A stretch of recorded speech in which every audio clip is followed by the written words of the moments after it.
Hey guys, today in the podcast we have the great Hippo, author of Science Bugs, The Counting Station, Video Game Violence, and many other SCPs. If you enjoyed the podcast, make sure you follow us or review us if you're listening on Apple Podcasts. The more you guys help me out means the more time I can put into the podcast. Thanks.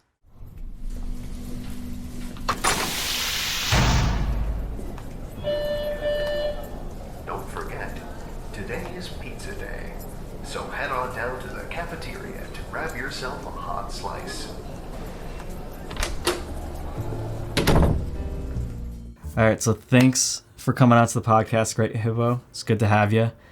As tradition, I always like to start with this question, but how'd you get into SCP, if you still remember? I actually read the parts like back on Series 1 when it was only Series 1. I think in 2011 I actually stumbled on it and read it, and I loved it. I remember the first article that I ever read was Sands of the All-Consuming Sands of Tool or whatever, the one with the little bugs that are like sand. Can't remember what it's. Sands of Tool, Ever-Consuming Sands of Tool or something. And I remember just really, really liking it and leaving and never thinking about it again until I think 2016 or 2017 when for some reason I ended up back at the wiki reading articles and just thinking, I bet I could try writing one of these. So I just did. And that's basically it. Did you have experience writing beforehand, or was like SCP really like the beginning of your journey as a writer? No, I mean, not professionally, but I've always written just nonsense on the internet and like fan fiction crap and all that sort of stuff. And I've always loved horror, spooky horror stories, and writing them and telling them to other people. And I think also background in education, essay writing. I've done a lot of that, being able to write polished essays and that sort of thing, which informs a lot of my writing. So, is that because were you like a teacher, or was it more just very briefly working in a? Mm-hmm. Oh, okay, so that's interesting. Were you an English teacher? No, history actually. Oh, okay, yeah. But English would have been my second choice. Okay, I think this is the first author I've talked to who was actually a teacher before they kind of became an author on the page. Fun fact. It was very brief, though. I should mention. Like I didn't stick with it. Gotcha. All right, so you weren't a teacher then. I'm gonna rescind that from you. Yeah. All right, so I'll dig into that a little later because I think that's kind of interesting about the history and probably how I'm sure it relates to some of your articles. But if you have any like personal favorites, SCP wise, what are those? I have a weird fondness for that All-Consuming Sands of Tool article, which I don't think in retrospect is actually very good, but it just has a deep nostalgia for me. Yeah, the Creeping Hungry Sands of Tool, SCP-165, which it's just, for some reason, it was my first one, and it just, for some reason, stuck in my head, because when I read it, it was the first time I experienced a story told in that sort of approach, which always kept it kind of stuck in my head, but after actually reading more of the wiki, I think more of my favorite articles would probably be stuff like, let me see, It Wasn't There by DJ Cactus. I think it is 2470, which is an article about an attic, basically in a house that the Foundation can't get into for some reason. And the article has a very, very dreamlike quality. But the other thing I love about it is that it is effectively using nothing to scare you, like the concept of nothing. Because it wasn't there. There was nothing in the attic. But it still managed to be terrifying in certain ways. And I just love the image for it, too. If you look at the image for it is perfect. It's just an image of an attic with, how a VHS have tracking errors that sometimes go across the screen? It has that in the middle of it. And if you look just below it, you can see something below the tracking error, like it had just gotten washed off by the tracking error. And it's just such a great, creepy image, and the whole article just is very off-putting in a way that I enjoy. It's probably my favorite type of approach. The other article that I often would talk about loving is Min Min's 2747, As Above, So Below. or is it as below so above? Pardon me. Which is a metafictional article that's kind of hard to describe, but it's just it's basically about an anomaly about uh, hints of stories and works of art, like people having conversations about works of art and stories that don't seem to exist, like Radiohead's I.O. album. Like you find an internet discussion about Radiohead's I.O. album. It's like Radiohead never made an I.O. album, and it's just like that all over the place. Just these bits of artistic work that are out there that there are hints that they should exist, but they don't. And the article is about why they don't and what happened. And it is So basically the Mandela effect. yes, yeah, but it's not just that. If it was just that, it would be kind of boring. But the idea is what's happening to these pieces, and it's spoiler, something is eating them. And even deeper spoiler, which makes the article great, is that as it goes and goes, you realize that the article itself is fulfilling all the requisites to be eaten. And so is the foundation. Like you realize at the end that what's eating all these things is coming for us. Dun, dun, dun. Yeah, it has a very sort of Twilight Zone feel. But the thing I like about it is it never explicitly says this. It's more a realization the reader comes to, which is a very, very difficult trick to pull, and probably one of my favorite. Where you don't do the Twilight Zone thing where you say, the call is coming from inside the house. You get the reader to realize that themselves. The reader says, "Oh my God, the call is coming from inside the house," but you never said it, so it doesn't have that sort of. It doesn't feel forced, if that makes sense. And you trust that your audience is smart enough to kind of pick up the clues and to have that realization. And if you can get that realization at just a single moment by just offering them just a single piece of information that seems innocuous on its own, but when they read it, it hits them. That's great. Do you remember how they try to contain that one? That's actually how that's the point, is the containment procedures they keep mentioning. Check out these containment procedures or for how we're containing it. Check out these containment procedures for how we're containing it. It's called Lucid Chalice is the name of the procedure. And at the end, you go to open up the Lucid Chalice file and it's gone. And you're like, oh crap! That's a good one. It ate the containment procedure, which means it's coming for us next. Yeah, that's a really nice way of doing it. I like that. I think I've read that one. Honestly, I've been reading SCPs on and off for the past 7 years, I think. So it gets kind of blurry, especially with my memory. Oh yeah, they all start to streamline together after a while. Yeah. I will say, speaking of like things eating or destroying literary works, I think that's a good segue to one of your favorite articles that you've written, SCP-4028. The Don Quixote. Most people would probably know it as the Don Quixote. Right, SCP. Don Quixote one. And for people who don't know about it, how would you kind of briefly spin it? I would just say the SCP is Don Quixote. Don Quixote is an SCP now. That's basically all I would tell them. It's like, yeah, Don Quixote's an SCP, sure. And like he's a fictional character and it's an SCP, and that's the basic starting point of the article. Even though, if you read the article, it's not actually him, but that's kind of still the jumping off point that I would use. And actually, I wrote that kind of like Min stuff is one of the reasons. Not it wasn't the direct inspiration for that, but it's kind of what pushed me in that direction for other articles that led up to that. Yeah, and then you also mentioned another SCP in that one, 423. Fred, right? Yeah. Yeah, I love Fred.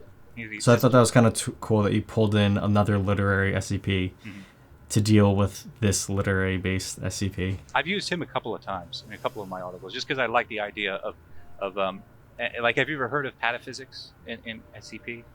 Yeah. Generally, I don't like pataphysics, even though I've written like 7 pataphysics articles at this point.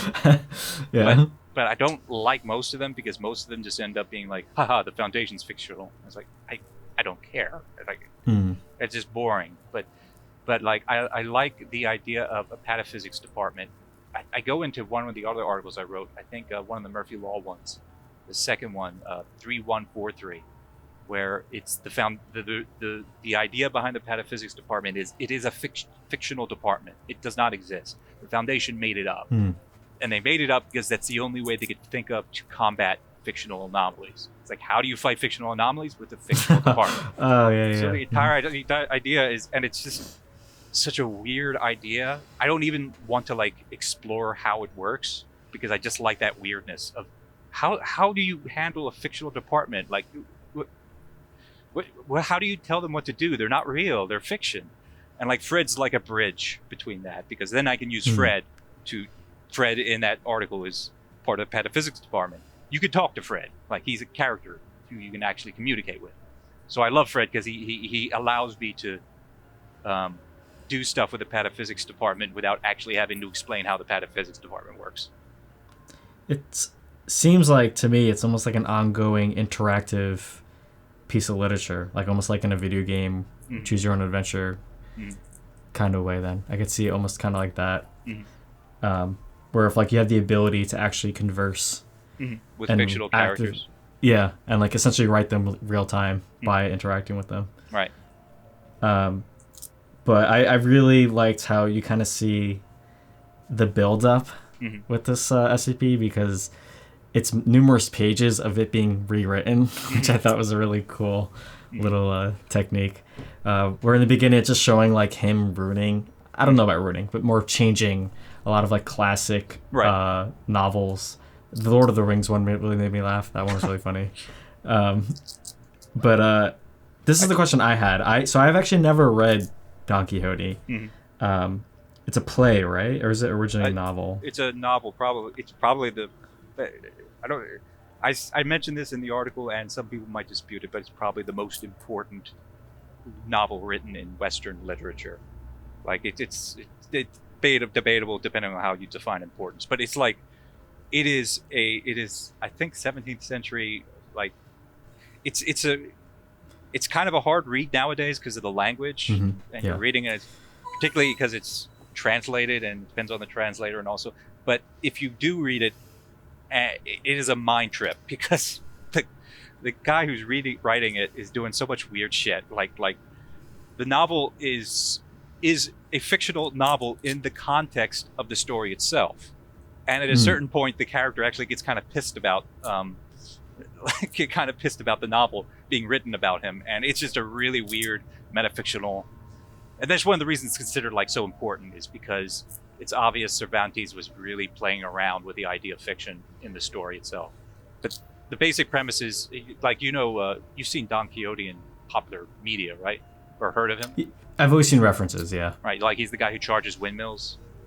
Like, he's basically a knight who he's a nobleman who goes mad from reading literature, from reading romantic literature, which is kind of ironic, because the actual takeaway from Don Quixote, the novel, is that you should not read junk literature, romantic literature. That's Cervantes' point. But everyone, including myself, takes the opposite meaning from this.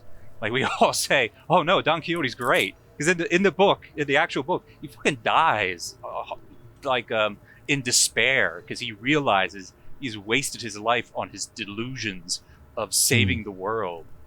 And like, it's supposed to be like a cautionary tale, but everybody takes the opposite meaning from it and says, "No, Quixote is great. We love Quixote," like the character Don Quixote.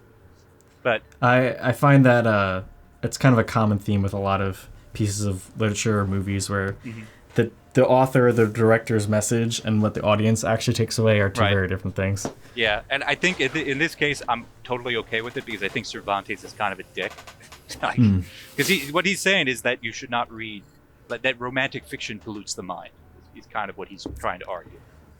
Was he do you know, like, if he was a very religious person, or like I don't where know. He was coming from? And I might be being kind of unfair to him. It's not so much that all romantic fiction pollutes the mind. He would probably say too much of it pollutes the mind.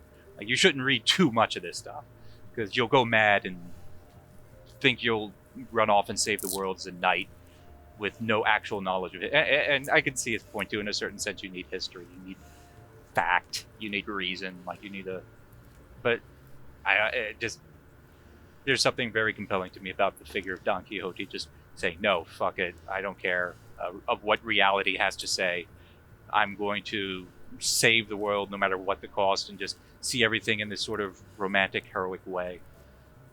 Yeah, it almost sounds like Cervantes is like the parent talking to his teenage son saying, no, you can't change the world on your own. Right. So, and the teenage son is like, fuck it, no, I'm going to go run off and save the world. And there's something very compelling about that to people that speaks to them. Because Don Quixote's not a teenager, he's an old man who's saying this. And there's just something really great about that image of an old man just going mad and saying, I'm going to save the world. Is it also, I don't know if you can credit this, but the way I always knew about it was, it was like the first meta story. I don't know if that's actually true, though. I guess it's probably more the first so... meta story in Western fiction. Okay. Because I should say, I mentioned, like, China's got its own huge friggin' ancient tradition of metafictional literature that far, far predates Don Quixote. But in the West, Don Quixote, if it's not the first one, it's one of the most important ones. Do you know any examples off the top of your head of the Chinese stuff? Sounds interesting. The Journey to the West is huge. Oh, and that's very metafictional, I know, in a lot of different ways. I'm not too familiar with Chinese literature. I just know, like, that one, and I know a lot of I would expect, I don't know, I kind of don't want to get too deep into it because I'm worried I'm just going to be talking out my butt. I just don't know enough about Chinese literature. I definitely know Journey to the West has strong fictional elements, and it predates Don Quixote by a good... I think it predates Don Quixote. I'm pretty sure that's... I'm going to get this wrong, but I think it was 1300s or 1400s when that was written. One of my friends is a huge... Yeah, 16th century. So yeah... 16th, okay. 1500s. Thank you for fact checking.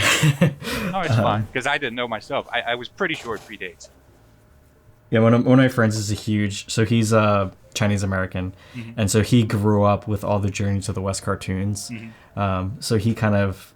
I never read the book, but he kind of, when we ended up visiting China a couple years ago, he, as my way to kind of get into his view, I guess, of China and his experience growing up back and forth between America and Shanghai, he showed me a bunch of, like, the old Journey to the West cartoons, which were really kind of charming. But in the cartoons, I don't actually see any of that, like, metafiction kind of stuff. Do you know, are you familiar with, like, how it's kind of meta, the actual story? I'd have to... One sec. I'd have to read through it again. It's been like a decade since I've read it. I just remember... Oh, man. No, I don't know off the top of my head. It's been way too long for me. I'm too worried about messing it up. That is interesting, though. I never realized that, like, China or just Eastern literature had an older history behind that. When I say metafictional is kind of... I don't know if that's the right term to apply to what that book is doing, maybe. Because metafictional is kind of like there's a Western sort of understanding of metafiction that I don't know is the same in China. There might be a translation issue there, too. Oh, okay. Yeah, I see what you're saying. Different cultural perspectives, too, on things definitely affect. I mean, my only real dance with, like, Eastern stuff is I love, like, mythologies, and I remember as a kid, and even in high school, just, like, on my pastor time, I would read, like, Japanese folklore, Norwegian folklore. I obviously started with Greek. That's kind of where I think most people in the West kind of start with, is Greek and Egyptian. Right. Everybody learns about the Greek gods. And then, ironically, not the Roman. Yeah. Don't blame them. But anyway, tangents aside, the character that ends up not being Don Quixote, who is that? Is that it's Sancho? That's Don Quixote's loyal. In Don Quixote in the book, what happens is he's trying to become a knight, and he realizes he needs a squire because all knights have a squire. So he finds a peasant who's basically just a farmer. And he's like, "You want to be my squire?" And the peasant's like, "What the fuck is this guy talking about?" And he says, "Well, listen, if you become my squire, you'll gain riches." And he's like, "Okay, I'm in." And he becomes his loyal squire. And basically, Sancho is the voice of reason in these stories because he's just a farmer. He's a farmer basically following this guy around, and he's like, he's engaging in Don Quixote's delusion, but at the same time he's trying to nudge him away from the more excessive parts of it. Like he's trying to say, maybe they're just windmills. Maybe we shouldn't charge them. Like, and he basically acts as kind of like a grounded voice of reason during the narrative to Don Quixote's wild zaniness. And the idea is that in this article anyway, he at the end of he becomes Don Quixote just long enough to try and re-inspire his old master. Okay, that's a fun little play on the whole thing. The closest I ever came to reading Don Quixote was, I was in film school and I helped a peer produce a scene. Basically, he took a scene from a play that was. So I think probably the Man of La Mancha, which is the famous play. Yes, yeah. So it was that, and he basically had to just make a film adaptation out of a scene of it. So that was my only direct experience with that story. But anyway, the other piece that I really want to talk about was I think this is my personal favorite, honestly, out of everything I've read so far. Full transparency, I've not read a ton of your stuff. I've probably read 6 or 7 of the ones I remember, because let's be honest, I probably read a bunch before and just forgot, because again, it's been a long time that I've been dabbling in and out. But I really love Science Bugs 3035, because I'm a big bio nerd. I always loved animals and learning about mimicry in nature. So it's kind of cool to see a hardcore version of that, where it's happening behaviorally live in a matter of days or weeks, right? And where literally they're physically changing in front of your eyes, right? And I actually recently, for the first time, watched the movie They Live. Are you familiar with that? They Live, maybe. So it's a John Carpenter movie. Oh yeah, for people who don't know. With the glasses. Yeah, the glasses, and he puts it on, and it's the advertisement says obey, right, or marry and have children, or things like that. But what's kind of it's very gimmicky, very cheesy. Yeah. I was a little disappointed, not gonna lie. I thought it was gonna be a bit more intelligent about how they go about that kind of topic, because I do think there's core principles of it that actually have real application to our current world. But anyway, there's basically these aliens that are mixed in, that are controlling the humans, and they look like these ghouls from Fallout. Right. And that kind of made me think of this, where it's basically spoilers just in general about these things. If we say a SP article and you want to read it, pause it, come back, because as you know, we'll probably spoil it like we have in past podcasts. But with this one, basically, they start out normal sort of cockroaches, but then they start noticing that he's mimicking the researcher that's analyzing them. And so I love when they're mimicking him drinking coffee and typing on the the keyboards. And then the part that really got me was when he they take over and they're actually writing the actual I'm blanking the actual article though, and there's just as attachments. Yeah. Another case of the Mondays 1, another case of the Mondays 2. Yeah, I did that because whenever you copy files, depending on the OS you're using, and the files have the same name, you just hit shift insert, it just puts parentheses 1, 2, 3. So yeah, it's just them tapping the same button over and over again. They're just hitting paste again and again. But it ends up going a more comedic route where I guess the empty where they end up shutting the whole thing down, and they have the wolf pack come in, and that not as funny, but overall the article is very funny.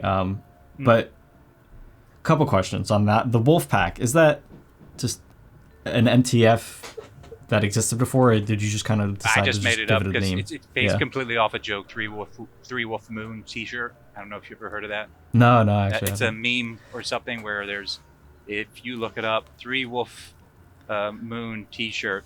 Basically, it is the dopiest sort of what do you call it?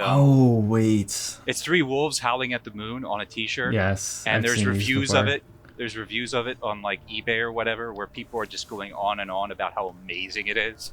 Yeah. And that's the joke where they're just like completely obsessed with these 3 wolves are howling at the moon, their spirits soaring, and it's just like it's just kitsch. It's just like the dumbest, meaningless tripe somebody just threw together. But, it's a fun fact. Yeah, and I remember liking that joke so much. I was like, I'm just going to make an MTF called 3 Wolves, 3 Wolf Moons. I'm glad that that's such a like random, funny reason. Mm-hmm. But okay, so basically what happens is they start realizing that like the roaches are just mimicking anything they come into interaction with, so they end up becoming more violent because they're interacting with a hostile force sent to kill them. Right, you send a bunch of MTFs after to kill them, and they will mimic the MTFs trying to kill them, which is bad. So like, that's a bad approach. But what I was wondering, I don't know if I misread this. They were saying at one point they saw a cockroach that looked like it was all like made of teeth and claws and like nothing else. Is that it mimicking like another SCP or monster like in the site? That was my idea, that there were things in the site that they were mimicking that were monstrous. I didn't have anything specific in mind. Just the idea that, you know, having a bunch of bugs that mimic anything they see in a SCP site is probably going to result in some horrible things. Them mimicking some horrible things. No, I really like that one because it's just kind of like a what is this like cute little thing that we thought we were playing with? Mm-hmm. It's like the genie's out of the bottle with this. Mm-hmm. Who knows how far this mimicry can actually go? Mm-hmm. And then, is it that their strength and their durability kind of reflects whatever they're mimicking, or in the end they're still just a cockroach? Whatever mechanism that they're using to mimic, their strength and durability will go up as a result of the mechanism, but not actually mimicking the strength and durability of itself. In other words, if they build the structure they need in order to mimic you, that structure is obviously more durable than what they used to be. But the structure is not actually built to replicate your durability. It's just built to replicate a facsimile of your durability. Does that make sense? Like it's like the scale, like the durability is going to go up because of the scale, like it because getting of larger. Things like scale that. And the material they're using, which is like bug chitin or whatever. Yeah. And so like maybe bug chitin's more durable than you. Maybe it's not. It depends. Like they're still cockroaches is the point. They're cockroaches that just their bodies expand and retract to kind of mimic what they're looking at. But it's not like they're mimicking the chemical signature of what they're looking at. They're just mimicking the basic appearance and sounds of it. And I'm assuming what inspired this was like, so in nature, mimicry is very common. Oh, so for example, where I live, like you literally have these little flies that look like bees, and they're actually flies. They're just striped. Yeah, right. Yeah. I was going to say that, and also very specific thing that inspired this is a movie called Mimic, which is a horror movie. Oh, I haven't seen that actually. I think I want to say it's from the 90s. It's a really cheesy and bad movie. It's just your standard monster movie. But there's one scene in it I saw as when I was growing up, and it just floored me, and I love it. It's because the premise of this is that there's these bugs in, I think it's in New York City or something, that mimic, that basically engage in mimicry in order to disguise themselves from their prey. And they start mimicking humans. And there's a scene where you see one, and for just a brief moment, you can't tell that it's a bug. The way it's angled and everything, it looks like it's just like a guy, like a hobo or something, just like shuffling around really awkwardly. But then as you get closer, you realize, oh no, that face, it's not a face, it's just the back of its head. And the robes aren't robes, they're wings. And I just remember seeing that and finding it so off-putting. That's because cool, for a second it fooled me. For a second it fools you. You look at it and says, oh, that's a person. And then the face splits apart and you're like, oh, that's not a person. And that sort of balance between it's almost recognizable and it's not. The other really good inspiration is John Carpenter's The Thing, where the thing mimics things, but it isn't actually those things. But I think that this is a little bit different than that because The Thing is really good at mimicry to the point where you cannot tell the difference. But in this article and in other articles that I like it when you can tell the difference, but just barely. Like there's a sense of do you know pea zombies? No, actually, no. P zombies are a concept called philosophical zombies, and the premise behind a philosophical zombie, it's a philosophy thing, is that it's a zombie that simulates all the basic that can replicate all the basic outputs of a human being. In other words, if you pinch it, it'll scream. It'll act like it's hurt. If you talk to it, it can respond back in turn. But there's nothing going on under the hood. In other words, it doesn't experience pain, it just expresses pain. So the idea is, what's the difference between that and a human being? And the idea here is that I think creates horror is the idea of an imperfect P-zombie, which is where it's a P-zombie, but there's something there that reminds you that it's a P-zombie. Because you can't tell a P-zombie from another person. Like, you can't tell the difference between a P-zombie and a person. They're functionally indistinguishable because their outputs are the same. They act exactly the same way. But if there was just one thing off about that P-zombie that reminded you that it's not real, that it doesn't actually experience pain, that it's not thinking, that it's not like, that creates a very uncanny valley effect. Yeah. Mm-hmm. Where you go, whoa, what's going on here? What? Yeah. Like just the one moment where it reveals, oh crap, it's not actually responding like thoughtfully. Like if it just starts repeating a word again and again and again, things like that. So I'm sure you know all about them. So I actually don't know the phrase P-zombie, but I'm very familiar with that concept because of AI. And I was actually talking about this with Uncanny Valley. Yeah, I was literally talking about this the other night where we were talking about, I personally definitely think there will become a point in human history where the idea of like having robot partners or robot like spouses, and basically how a robot will basically be completely indistinguishable emotionally or mentally than an actual human. It actually might be more ideal from a like person, from like a, oh, this person is really programmed to appease me and become a very like super easy to get along with person that's easy to talk to, is never like emotionally breaks out, always knows how to calm you down.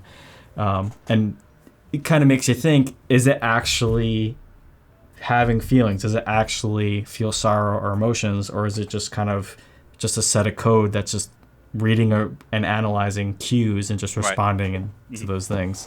I kind of don't know about the robot angle, but I can imagine chatbots fulfilling that purpose eventually. Like a chatbot that's emotionally available. And that seems to be weird, but I can imagine. I wouldn't think that would be a good thing.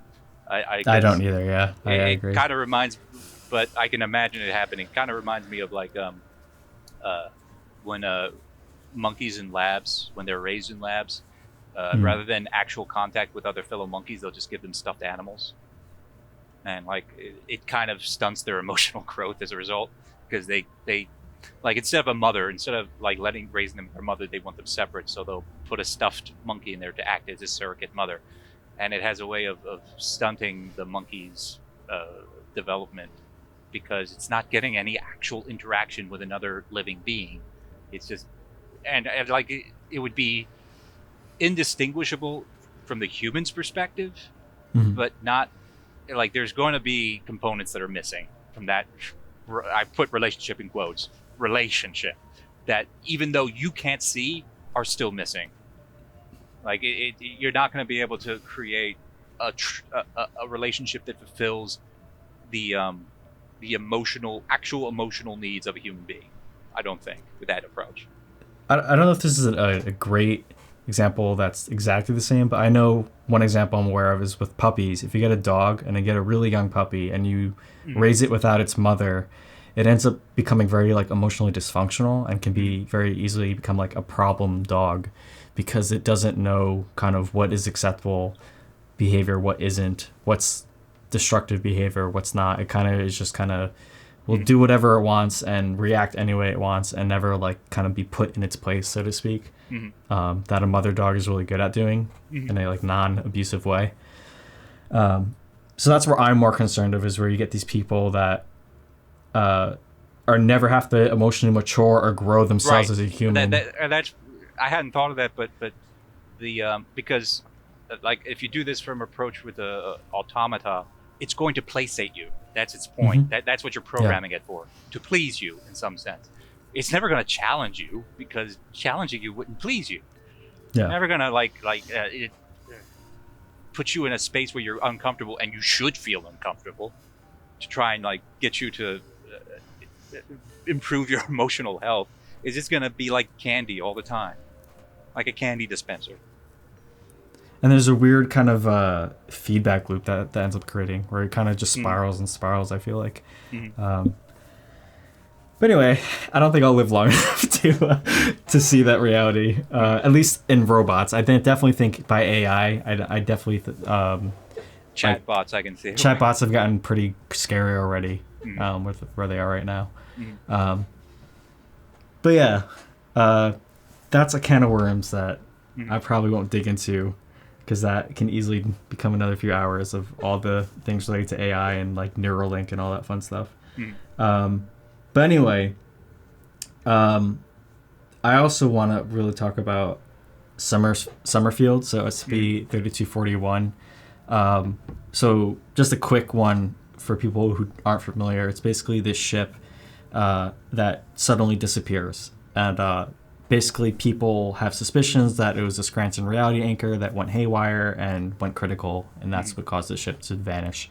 And basically you end up kind of following these series of like briefings and interviews of the company that developed them, saying, oh, they're super safe, they almost never go wrong, and that in fact them not using enough of them was the reason why it went haywire.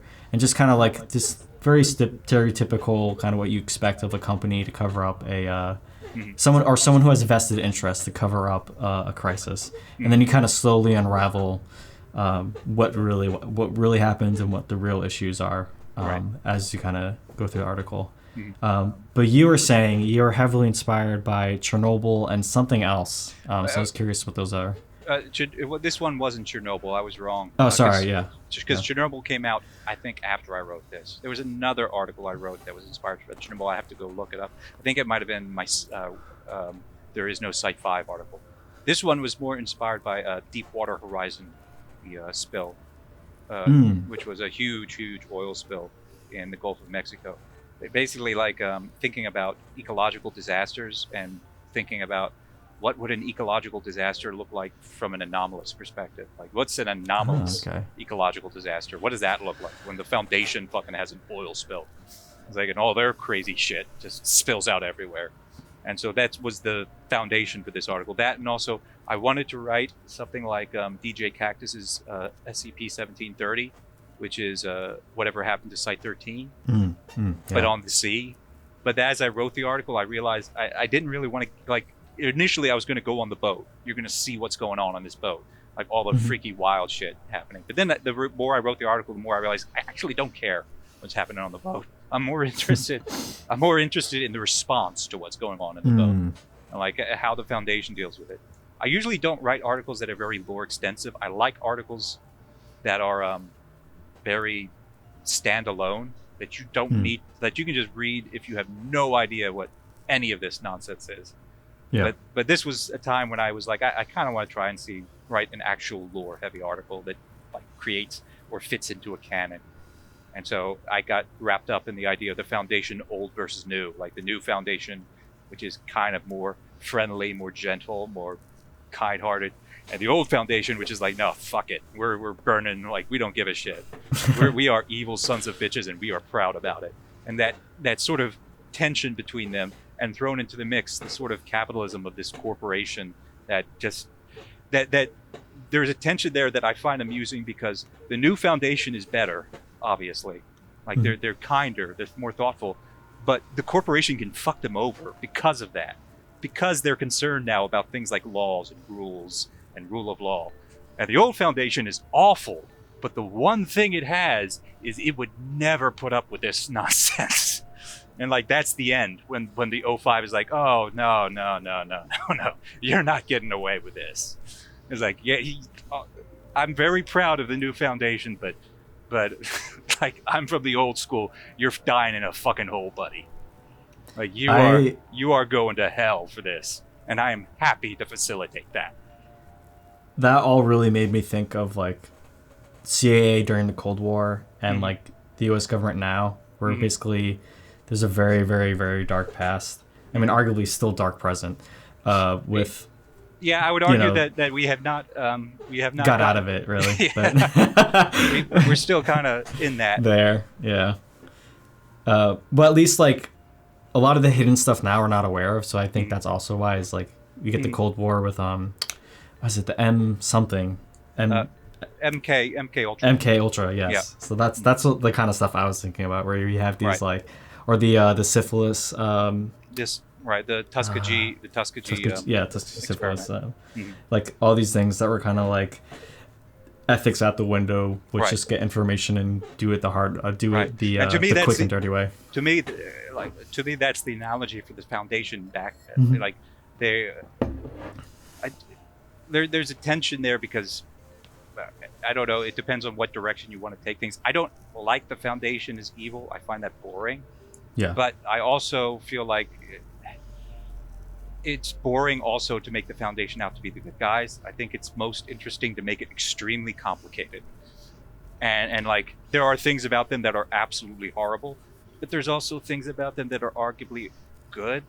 And like I wanted to try and create that in this article where you come out of it thinking, I know that some of these people are fucking awful, but it's really hard not to see 055's perspective and not cheer her on as she does this, even though she is, in her own words, a fucking horrible person. Yeah, I think it's it's just more interesting because also I feel like in real life, pretty much any powerful entity or organization is never completely good or completely evil. They usually, especially if they've been around for a while, I feel like it's very hard to always do the right thing when it's so easy and so beneficial to just screw the ethics. And also, I think, kind of like I said, my own personal lore of the Foundation, like fear is a great motivator to do horrible things. And so if you really feel like you have no choice and this thing will end the world, you're willing to do anything to prevent that. That's one of my ideas for the Foundation that I always like to think about and write from. And part of what this article is that the early Foundation was driven by fear because they didn't know what the hell was going on. And they thought they had to go to extremes to save the world, but they didn't. And they slowly are starting to realize, okay, we might have gone a little too far here. But you still have these like old school monsters in the Foundation, like the 055s, who remember those days and are trying to adapt, but simultaneously are like, yeah, but every so often you do need to be afraid. Yeah. Like every so often the fear is justified. Not as nearly as much as we thought, but every so often you need a monster. I just feel like the Cold War shenanigans and the spy wars just really mirror perfectly, at least that kind of style of the SCP Foundation, which is the lore I have for it. Just because you have like the fight against communism and this idea that this monster of communism will destroy the world as we know, and we must do anything, no matter what, to defeat communism. Right, which is insane. But it's not like Russia was the good guys. But still, it's like the narrative is deranged. But there is truth to the idea that they're not our friends. And just trying to untangle that complicated ball is really hard. Yeah. So anyway, and then also the other reason why I think of it is because you get like the Men in Black, you get all the Roscoe alien stuff during the 50s. Secret projects. Secret projects, the Manhattan Project, obviously during World War II. The Cold War canon in the site, I think it's called A Colder War, Coldest War. I forget which. It's one of my favorite canons. Some of the articles in there are fantastic. I love pretty much all of them. And now actually, I wish some of my favorite article. Another one of my favorite articles is Kalinen's The Dead Hand, I think it's called, which is basically a Cold War weapon left over. That's basically the ghost of it's basically a ghost that's in charge of, I think, a nuclear weapon depot. It's not a nuclear weapon depot. It's a ghost is oversimplifying, but basically, the Soviets created this monster who can like astrally project himself into places, and he is terrifying, and they have no way to shut him off. And cool. And it's a pretty good article, I think. That just gives you a sense. The first article I wrote, the counting station, the Russian one, that's Cold War. It's like it's an old Cold War relic left over that they created, and they have no way to shut off. All they can do is just keep saying all is well and reset it. Do you actually know the Russian word for that? Because I can't read Cyrillic. No, I have no idea what it is. Oh, okay. I basically did a Google Translate, and then I checked with someone who knows Russian and said, "Is this right?" And they were like, "Yeah." I was like, "Okay," and that was basically the entire process. Yeah, that was actually another question I wanted to ask. But the counting station is, and I think we kind of answered already. But what was your reasoning for setting it in Russia? It's a Cold War, yeah. Because I wanted to evoke nuclear depots, and basically, I felt kind of bad because I always feel a little weird about making Russians out to be the bad guys because American literature does that so often, particularly after the Cold War. But setting it in America, I think the Russian element gave it a sense of alienness to an American reader, which was necessary to kind of create that horror. Because if it was an American depot, like it doesn't really change anything, but the reader, there's a sense of familiarity with it now that might make the reader less creeped out by it. It's kind of cheap, but like setting it in a different, making it the Russians who did it makes it, I mean, that's kind of a cheat on my end, using that to kind of create that sense of alienness. But I do think that's one of the reasons it works. Oh, that's interesting. Yeah, I didn't realize that was another reason why you chose. Yeah, because like it could have easily have been an American counting station. There's absolutely no reason. Same sentiment. Well, I shouldn't say that. Well, yeah, no, because I was about to say America never really developed a. Have you ever seen Dr. Strangelove? Yes, I love that film. I think the idea of the Russians to have like a death weapon that would destroy the entire world if the Americans attacked, I don't think that would ever be an American idea. Not because I think the Americans are the good guys, but because, particularly in the Cold War, the Americans needed to perceive themselves as the good guys. And a weapon that would destroy the entire world if it went off, I think that would contrast too much with their image as being like the heroic cowboy. Because like the Star Wars project is not the Star Wars program. We're going to shoot laser beams at your missiles before they ever reach us. It's like that's a very American idea. Like it's very stupid and very optimistic, I would call it. Well, the Russians are like, we're not optimists about this, man. You pull out a knife, we're pulling out a gun. Like, we don't give a shit. We're fighting for our lives. So like, there's like a superhero naivete to very super heroic, and the Russians never had that during the Cold War. they were like and like you look at the Cuban Missile Crisis, and that's a perfect example of this, where like we move nuclear missiles in your backyard, and the Russians go, oh okay, we'll move nuclear missiles in your backyard, and we immediately freak the fuck out, like what are you doing? And the Russians are like, what are you talking about? We're doing what you did. Isn't that what this is? You pull a knife, we pull a gun. That's how this works. And like, there's that disconnect between the American understanding of the war and the Russian understanding of the war that makes me think that the Americans would have never built a device that could blow up the entire world. Not back then, anyway. Nowadays, I don't know. But back then, I think it would have contrasted too much with our self-image. It seems we had a much more like aggressive, offensive. It's like too self-destructive and too villainous in a way. It feels villainous, even no matter how you look at it. It feels it has that sort of "are we the baddies" sort of moment to it, where you're building your death machine that will destroy the world if somebody fucks with you. Yeah, I also feel like I'm American, obviously, for people who don't know. But I feel like growing up, I've always kind of heard this idea of like hope and like we're always striving towards something, we're always working towards something, and that having a death weapon destroying everything just completely and like I don't even think it is irrational on a macro level, but on a micro level I can see the rationality behind it as just saying, listen, this is our policy, so you don't bomb us.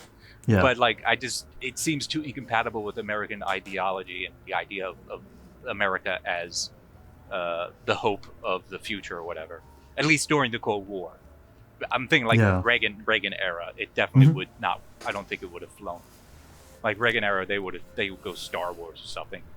Yeah, they would rather pursue that sort of project. And then I actually learned this like the other day. I might be butchering this a little bit, but it turns out there was a hidden. So during the Cuban Missile Crisis and a little before that, they built this entire like nuclear shelter inside of a mountain. I think Americans or Russians? The Americans. Oh, okay. And basically, it turns out that a bunch of like families, CIA families, were just like during the Cuban Missile Crisis, were literally like Yeah, they were literally like removed in the middle of the day from their classes and just told to go there and to stay in there. And that I heard it was actually an intelligence mishap of the reason why there wasn't a nuclear war. Like basically, the Americans didn't realize that the missiles were already there in Cuba, and bad information from I think a spy in Soviet space. I forgot. I think it was miscommunication on both parts, where there was bad intel on the Russian side and bad intel on the U.S. side. That was like the only real reason why the crisis ended up not happening. There are way too many stories of that in the Cold War, where it's like in general, like there's that famous submarine one. I'm sure you've heard of the captain guy where it's basically they're yeah, I know what you're talking about. The guy who did it was a misreading of like a radar. He just said, you know what, I'm just going to pretend like it's just misread. He had every reason to hit the button. He's like, nah, it's okay. Yeah, it's like there's way too many stories like that in our history as far as the Cold War goes. I have no idea how we got out of that and then alive. I think I mean, I don't think we're out of it fully. No. It's just it's almost like a lull, because I think. Side note: I think armaments between the Chinese and the U.S. are amping up again. I could be wrong though. So I mean, I feel like speaking of Cold Wars, it's kind of interesting that like I think we're slowly beginning to enter into the next Cold War. So that's I think another reason why I'm kind of drawn to the SCP universe is because it's just a great kind of allegory to kind of play with a lot of the conflicts you find in that kind of space. People meddling, national powers meddling with powers they barely understand. like the nuclear bomb. It's like meddling and shit. You do not. Like, what's going to happen if you drop 30 of these? You don't really fucking know, dude. Just cool back for a second. It's okay. And like that has an analog in the SCP universe where the Foundation is meddling in powers they do not comprehend, almost definitionally. And then it's also interesting when you get to see powers that are just so far ahead of us or so advanced of us. Right. That we're just like a speck of sand. Because I feel like I also like these stories, and that's why I like Lovecraftian stuff a lot, where you have these stories that really humble humans and like kind of show that like there are bigger fish out there. Right. The stories that don't small fish, big fish, small pond. Stories that don't put humanity at the center of the universe. Because most stories do, I think, put humans at the center of the universe, usually. We're the center somehow. I always had a fondness for fiction that moves away from that. What's his name? Shout out to the Halo series. that does the opposite. Like Halo, for example, where like the human... in Halo, like humans are like the key, you know? It's right. We're the center of the universe, like almost, literally. Not quite, but close to it. Yeah. I remember Green Lantern, the first movie trailer or the first movie with what's his name, Reynolds? Yeah, Ryan Reynolds. Yeah. I remember reading the synopsis for it, and the synopsis had something in there like Hal Jordan will bring something to the Green Lantern Corps that they never had before: his humanity. I'm like, what the fuck? Do the other aliens not have their own version of that? It's like, I'm a Trilixian. It's my Trilixianity. It's like, what the fuck does that even mean, dude? I think one of my favorite examples of displacing that is, what's the guy's Hitchhiker's Guide to the Galaxy, Douglas Adams. Always loved, I remember when I was a little kid, I started reading the first book, and then like the first page, the Earth is described as, or the back of the book, the Earth is described as exploding. And I'm like, what a great way to start. It's like right from the beginning, now Earth is gone. They're out of the picture now. We blew it up. Moving on. It's like they're all gone. Yeah, I actually just got a what's it called, a special edition where it has all the books in one book. So I have that on my. Diving into that one. I have one of them here. I have a special edition on my, or some that has. I have a set with all the books in one book on my bookshelf here somewhere. Yeah, it's a set. Yeah, that's what I meant. Yeah. I've only seen the movie, so that's why. And everyone says the books do way more justice. So yeah, I kind of didn't like the movie because the movie felt like it actually moved towards humanity being the center of the universe, which is and completely the opposite of his theme. But there were certain parts of the movie I liked, but a lot of parts I was like, doesn't seem to have the same charm to me as the books ever did. Yeah, like I haven't seen it in years, but I feel like the main takeaways are what is the meaning of life, and like asking the right questions. Yeah, I love that bit both in the two books big and takeaways I took from it. I think in the movie they did that part justice at least. What is the answer to the question 42? What the fuck does that mean? Yeah. He says, well, do you know what the question is? He says, no, but can you figure it out? He says, oh, tricky. It's like, and yeah, I feel like that's a very never gets in the movie. Is it okay if I spoil it? It's not even a spoiler. But in the book, they figure out the question. If it's a small spoiler, yeah. It's a small spoiler. Uh-huh. The answer to the question is how many roads. The question that they're looking for, the computer comes up, is how many roads must a man travel down his life? 42. It's like, what the fuck does that even mean? It's like, there's your answer. It's like it's meaningless. So that's where the number comes into play. Yep. Huh. That's interesting. Yeah, I definitely will. I'm reading the Hyperion Cantos right now, so that's I just almost done with the first book. But that's kind of a fun one because from what I'm aware of right now, they're like it's 700 years in the future, and humanity has expanded throughout the galaxy, and there are like no aliens that I'm aware of. It's almost like a kind of playing with the theory that humans are the only sentient life in the known galaxy, or advanced sentient life. Which can also be kind of interesting in its own right, because basically certain humans have been on planets for so long that they start kind of they start evolving to that planet's adaptations and environments and gravity and environment. So we end up becoming the aliens in a weird kind of way. So fun. Little doodiddy. I'm not going to dive into that because I haven't even finished the series and it's not related to any of the articles. So, it's all right. Well, actually, okay, this is one thing that I thought was kind of interesting. So in the Hyperion Cantos, there's this thing called the Shrike. I'm not aware of what it is yet because, again, I'm only in the first book. But basically, it's this like time-bending entity that lives on this planet called Hyperion, and it basically hunts for victims and will capture these victims and then disappear into these like time tombs. And basically, the time tombs are these empty, like granite-built tombs, like pyramids and sphinx and think almost like an ancient like Egyptian tomb or something. But people who go there end up almost always disappearing, and there's a lot of weird time anomalies that happen with this. And then eventually, okay, this is a small spoiler, so skip like a minute ahead if you don't want to hear this, people. But the time tombs are actually from the future, and they're actually going through time backwards. So that's kind of where I'm at. That's like a big reveal. And then I will have to find out why that's happening. But anyway, because of that, people have a theory that the Shrike is actually a man-made entity. It's not an alien. And that it was actually an entity created in the future that's, again, traveling back in time backwards in time with the time tombs. So is the Russian girl radio, just a segue, is the Russian girl, the communication station, is that a man-made thing? That signal and all, like its effects, or is that just something kind of being harnessed? It's definitely something being harnessed. Like Okay. It's a man-made thing in as much as they harnessed something that is not man-made and was terrible and horrible and monstrous and twisted it into a weapon for their own purposes. It also kind of reminded me a bit of the Manhattan Project. I mean, not the Manhattan, the Montauk Project. I think just because of like the Montauk Project. Am I remembering that correctly? It's the SCP that involves where they have to sacrifice a little girl, right. A child, a virgin. I always had issues with that one. Just because of the There's special personnel requirements, I think it's called. It's 231, I believe.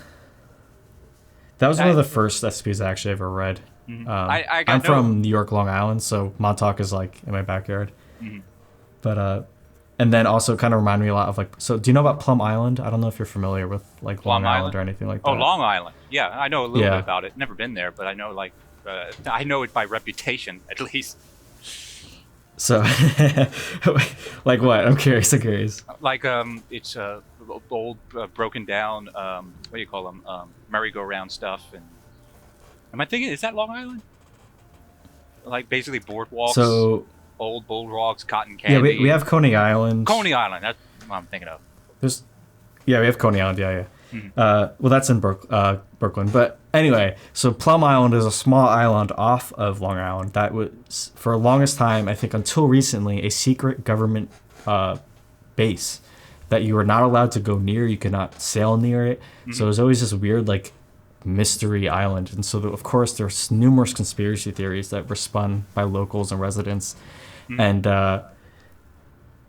when I read the Montauk Project, I'm like, wow, that sounds like some of the crazy conspiracy theories that like would come out of like the Plum Island conspiracy theories. And Montauk is literally just south of Plum Island. So I thought that was kind of a really interesting thing. Like, I'm sure if you know about the Montauk Lighthouse or things like that. No, I never heard of it. Although, yeah, it's like the Hamptons. It's by the Hamptons. I'm sure. If you know anything about Long Island, that's what most people know is the Hamptons, because that's where all the rich people in New York City go to vacation. But anyway, I lost track of how I got here. Oh, the children. So the children screaming and all that kind of stuff is what kind of made me think of it, where it's almost like it's being run off of like the suffering of like young innocent people. Yeah, and that's kind of what I was going for. Pretty much like I always think there's always a part of my brain that always thinks it's a cheat to use children's suffering as a horror mechanic, because like it felt like that would be the most twisted thing to realize that that's what the sound was just children screaming. Do you have any like big like horror why am I blanking on the word? Sorry. Do you have any big pieces of horror that kind of influence your writing? A lot of, let me think. Kind of, I pretty much you probably hear this a lot. Maybe you don't. I don't know, because it's just so cliche. But Stephen King, was huge for me as a kid. Not his novels. I think his novels are actually he give them too long, and he just friggin' loses himself in the reads. Like but his short stories, his short horror stories, I still hold are some of the best short story horrors.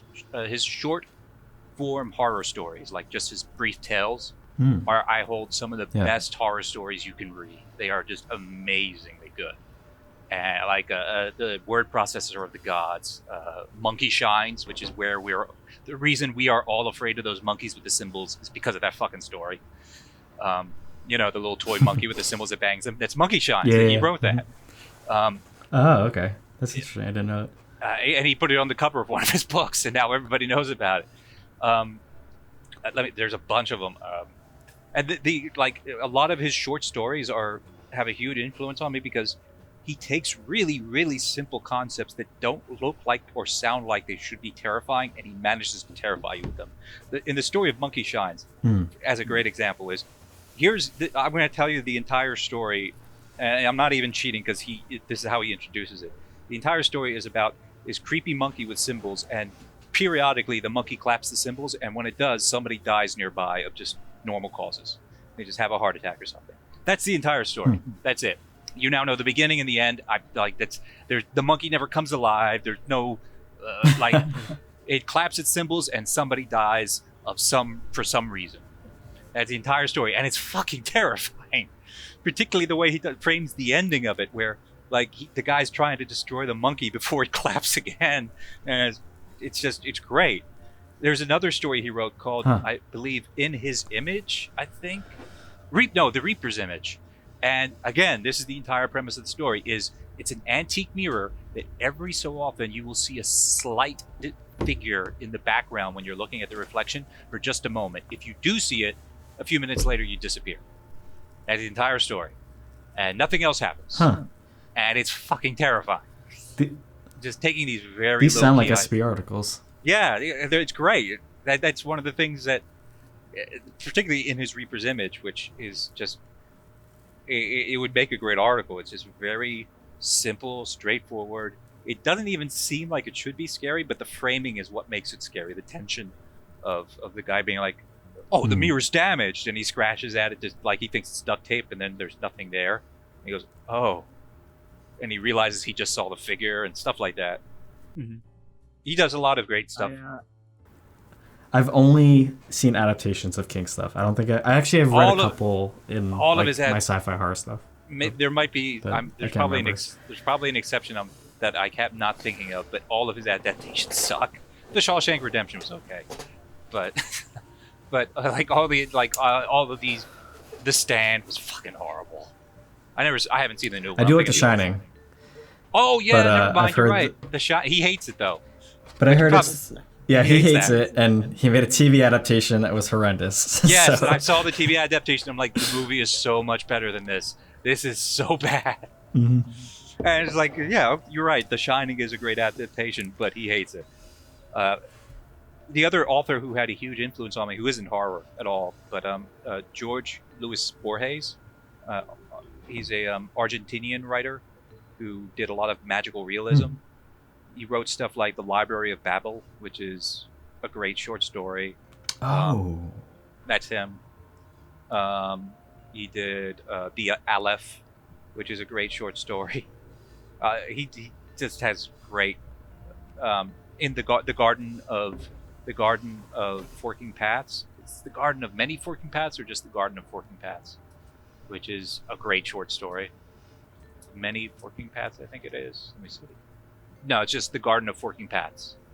He did, which is it's all of his stories are great because they are just very subtle magic injected into real world things, and it just twists everything just slightly and just keeps twisting throughout the whole story. They're not usually horror stories at all. They're more curiosities.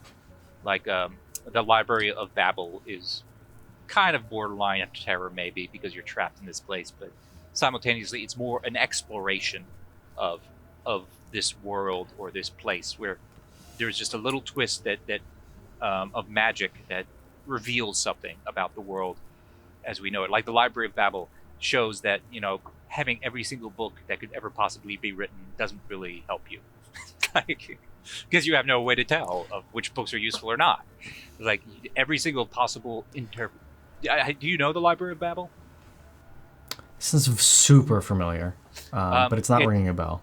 It's a library basically that is these people are trapped in, and the books on the shelves. The library has a very specific geometry to it, but it's not important for the purpose of explaining it. But it's basically an infinite library, and the books on the shelves, each one has, I think, maybe 200 pages. They all use the same set of characters, 27 characters, 200 pages, same format, and the pages of the library just contain random configurations of those characters. So in theory, this library contains every single work that ever was, ever is, and ever will be written, including books that explain the purpose of the library and tell you how to get out. But the problem is, those books can be right beside a book that explains how to get out and is completely wrong. Or besides a book that's nothing but gibberish for 50 pages.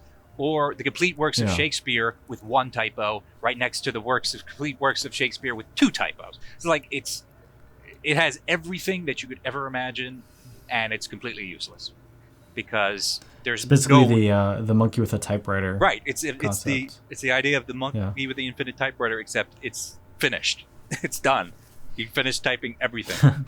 And the point of it is like there's no all the people are trying to find their own meaning in this place through the various books, and all form different enclaves of what these books mean or how to find meaning, and it's all fucking nonsense because it's like it doesn't matter.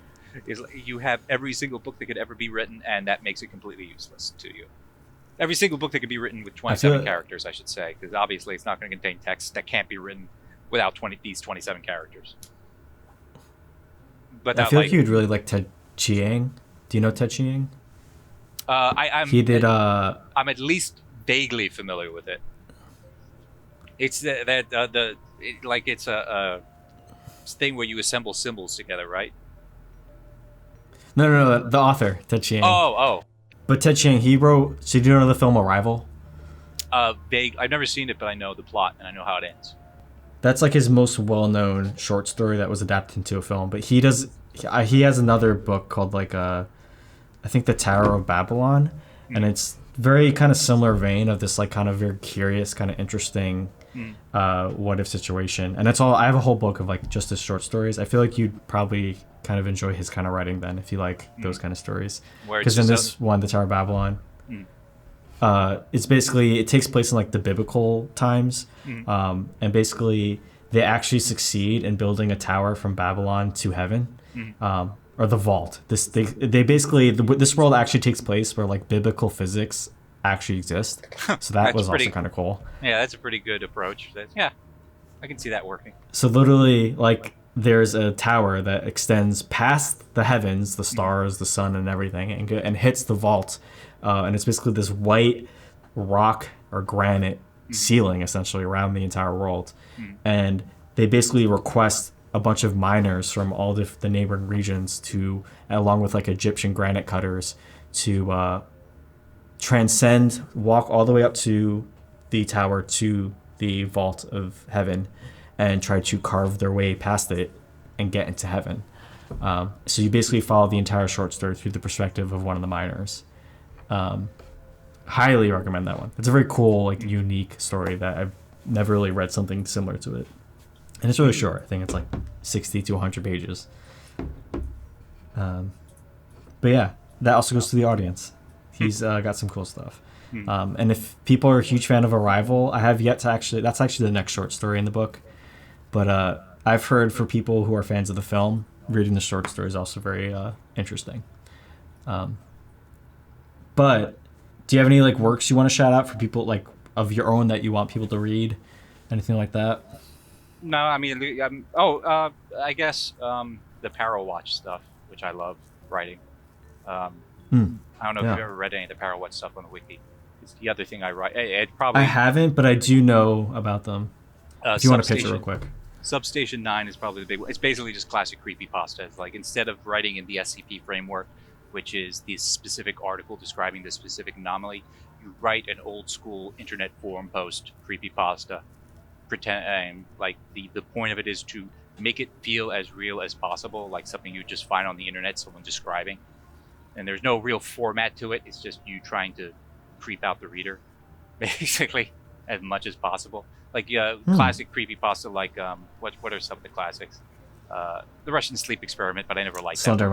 Slenderman. Oh, yeah, I never liked that one either because it's just pictures. But yeah, basically that's it. Goatman. I think Goatman was a fun one. Goatman, I remember Goatman. Yeah, stuff like that, basically. I wrote a bunch of them, and other people have been writing them, and I just haven't gone through and read them. But I think all the Parrow Watch stuff tends to be, it's my favorite, because it's much more freeing. Like, it lets you be much more subtle. You don't have to use the context of an SCP article. You can just try to be spooky. I wrote one called Substation 9 that is probably the most recent one I wrote that I'm very happy with, which is basically just an exploration of underground places. It includes a lot of videos because I work in industrial environments. I have to explore some really creepy basements quite often. Oh, cool. So you literally like filmed parts of your work site, essentially? Yeah, and not very That's adeptly, awesome. but I didn't have to film it adeptly because the point of it is to be creepy, and it's pretty creepy when like the camera's just swinging around. Yeah, I mean, the whole thing is it's some dude just filming. Right. So I think that works perfectly. Can I ask, I know I'm not going to try to dox you and we can cut this out, but what kind of like work do you do that's like industrial related? All sorts. It's actually kind of hard to narrow it down. I used to work in a refinery. I've worked in paper mills. I've worked in electrical substations. I've worked basically usually as an operator of some sort. So writing permits for other people to do work, but also operating machinery. So like shutting down breakers, making sure valves are closed and pumps are off or on, or adjusting those pumps. I do a lot of pump maintenance sometimes. It's a very, very diverse job. It's kind of hard to pin it down to one thing. It's basically a lot of stuff. And right now I'm doing a lot of pump work, so I'm rebuilding and fixing pumps a lot of times in factories. Like, I just come in, make sure the pumps are running. If they're not, take them apart, figure out what's wrong with them, put them back together. run line from a pump to a process so I can pump the chemicals in, do drawdowns, figure out how much of the chemicals going in that we need, stuff like that. A lot of testing. I do a lot of lab testing too sometimes, where they need to figure out what's the ORP. Wow, I'm assuming that's like perfect for inspiring articles and things like that. A lot of stuff, yeah. It learns teaches you a lot of the terminology, like a lot of the stuff in what's the article, The Laughing Men, which takes place in a refinery. I actually wrote it because I wanted to write a refinery piece. The Laughing Men, 2419, and Bethlehem Steel, which is 3352, which are both take place in refineries. And I just basically just said, I know how refineries work. Like, I've worked in them most of my life, so I just wrote about the refineries and added like little spooky elements.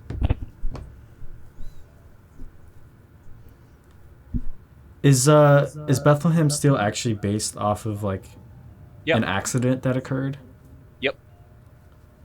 A couple decades ago, I believe. It's nowhere near as dramatic, but the steel girder that's pictured in it with that inscription is real. And that actually caught a fucking elbow dropped on a hydrogen line, and it actually caught it.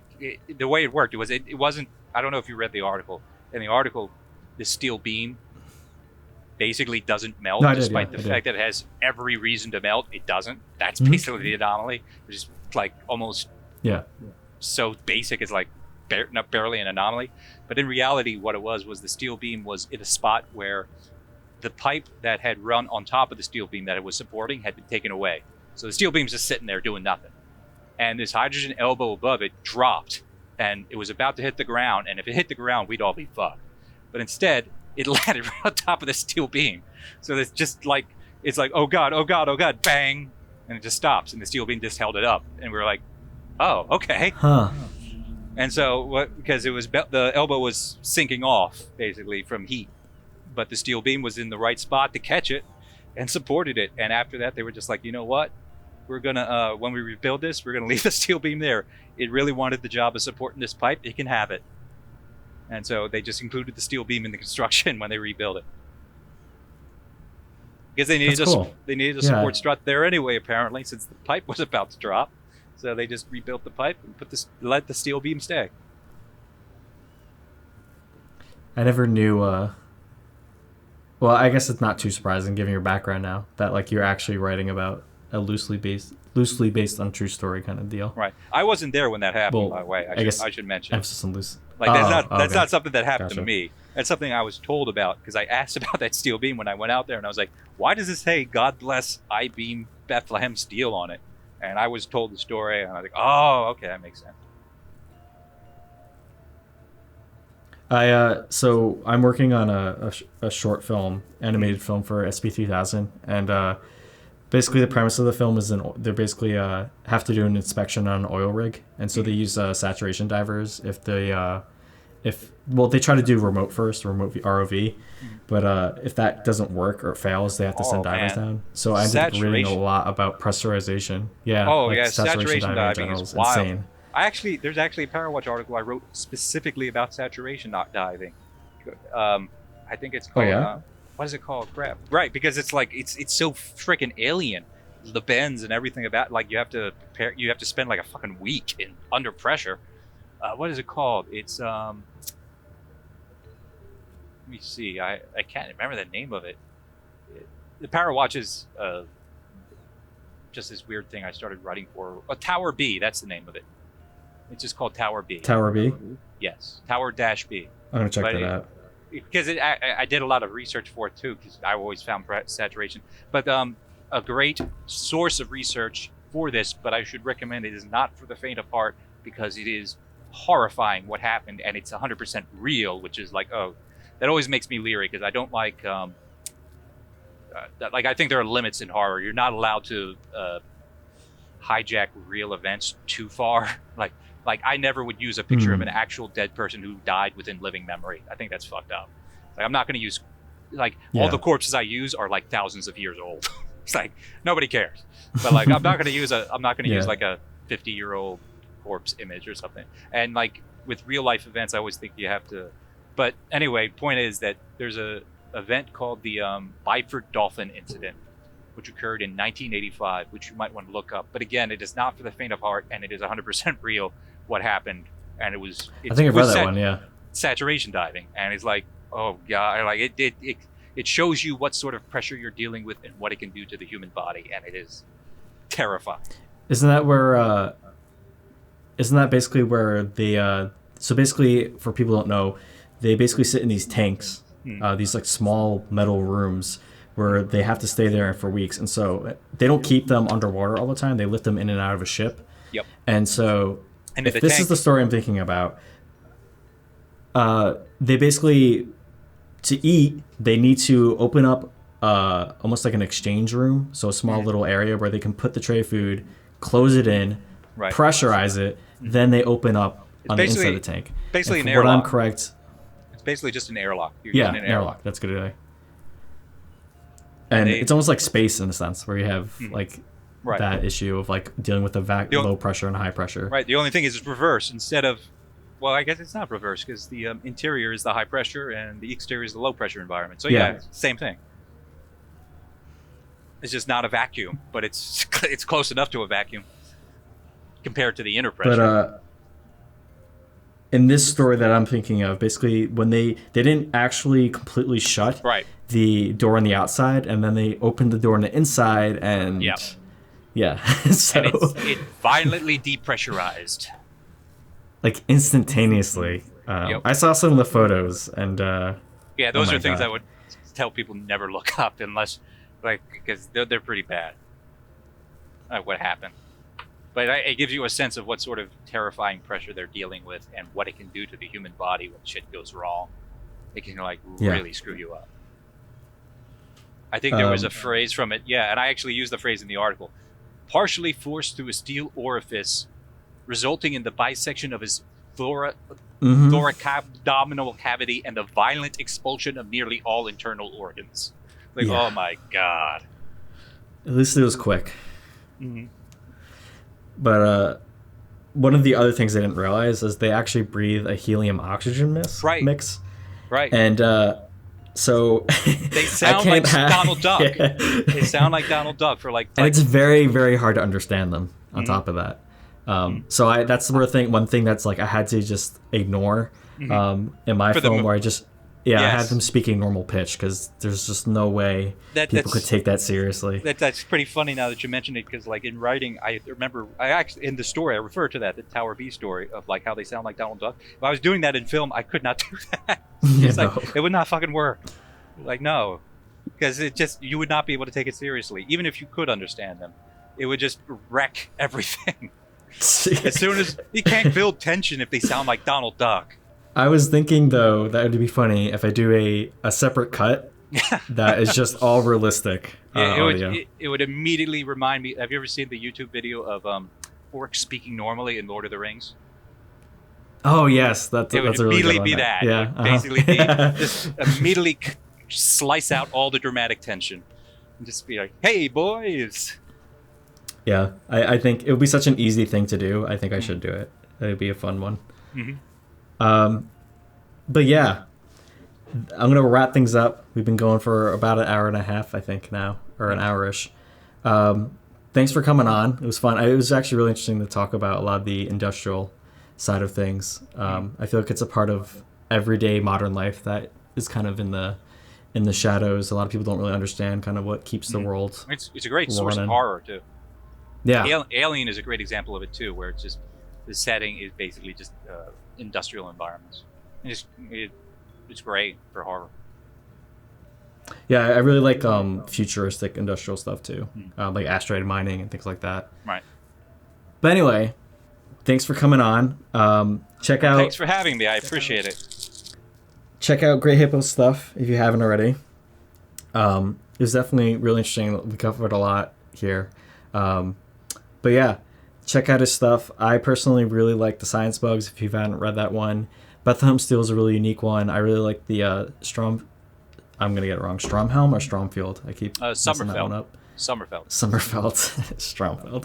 All right, so thanks for coming on. thanks for having me. I appreciate it, and can't wait to hear the podcast. Thanks. Catch you guys next time. Peace.